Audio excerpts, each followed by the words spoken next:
네. 그 전기 기사를 준비하시는 여러분들을 만나게 돼서 무척 반갑습니다.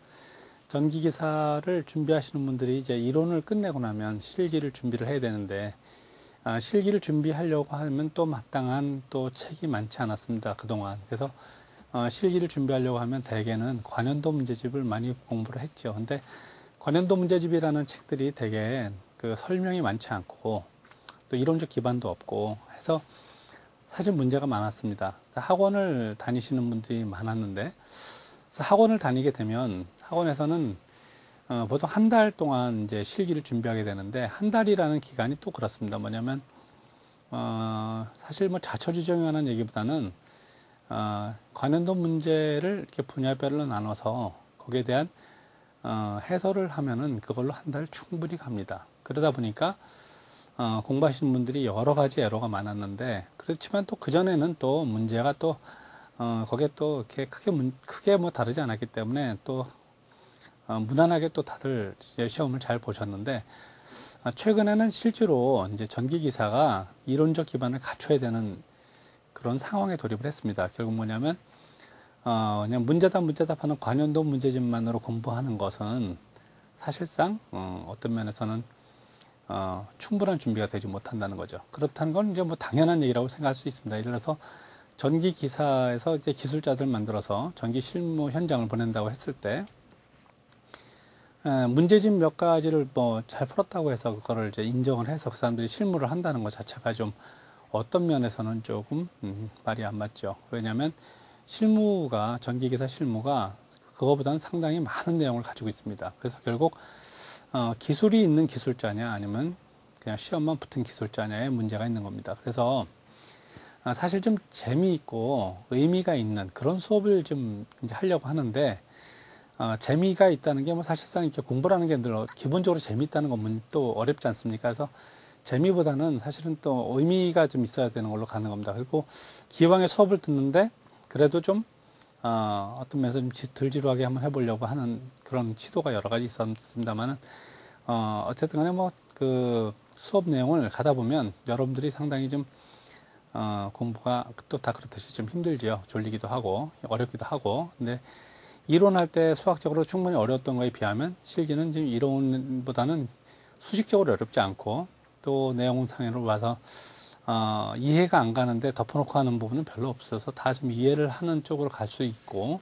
근데 이제 그렇게 할 수 있습니다. 장점들이 상당히 많이 있죠. 그래서 공부하는 기간에 한 4주 정도 수업을 하면 실기가 웬만하면 다 정리가 되도록 그렇게 새로 엮었습니다. 그래서 이 과정을 준비하는데 몇 가지 필요한 것들을 논의하고 싶은데, 여러분들이 시험을 반드시 붙기 위해서, 그러니까 여러분들이 전기기사 시험을 좀 준비하는데 즐겁게 공부하고 시험도 반드시 붙어야 된다라는 생각을 갖고 여러분한테 이제 이걸 순서적으로 좀 안내를 했으면 하는 생각입니다. 그래서 첫 번째는 뭐냐면 내용을 한번 전체적으로 한번 잘 정리를 해본다. 그리고 전반적으로 이제 그 전기 설비 설계죠. 그러니까 되게 좀 생각을 해야 되는 문제들, 그러니까 이제 좀 상당히 문제가 만들어진 조명 설비 같은 거 굉장히 큰 문제들이 많은데, 그런 설비 설계에 관련되는 문제들을 조금 깊이 있게 잘 다뤄본다가 첫 번째입니다. 그리고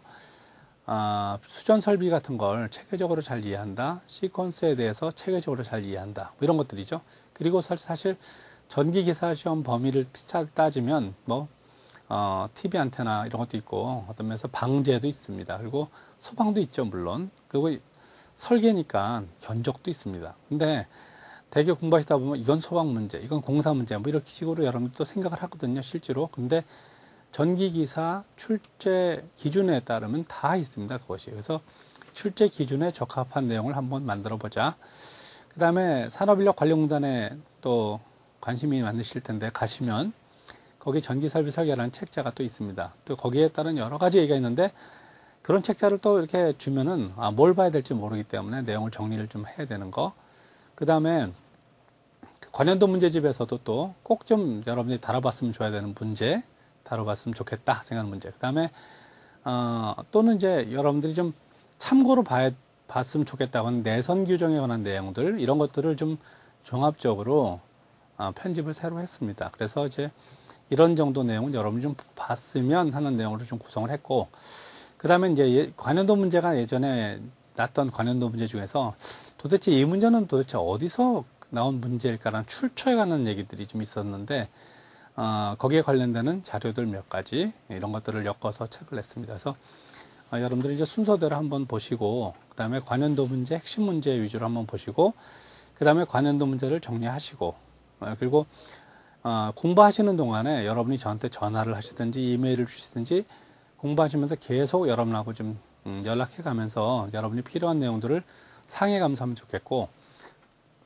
자기들이 볼 때 이제 어려운 건 다 사람마다 다르거든요. 그러니까 충분한 해설을 좀 여러분 도움 받으셔서 좋은 기술자로 가시고, 또 살면서 전기 기술자로 여러분이 어디에 계시든지 어떤 형편에 어떤 문제를 봉착하셨든지 여러분하고 좋은 친구가 돼서 어떤 이런 이 기술자의 어떤 전기 기술자의 길을 같이 갔으면 하는 바람으로 시작을 했습니다. 그러니까 좋은 결과 있기 바라고, 여러분 시험 다 붙으시고, 이 다음에 지내면서 어려운 일 있으면 늘 연락하시고, 그리고 정말 그 돈 많이 버시는 아주 굉장히 좋은 기술자가 되시는 그런 분들이 되시도록 바라는 마음입니다. 네, 감사합니다.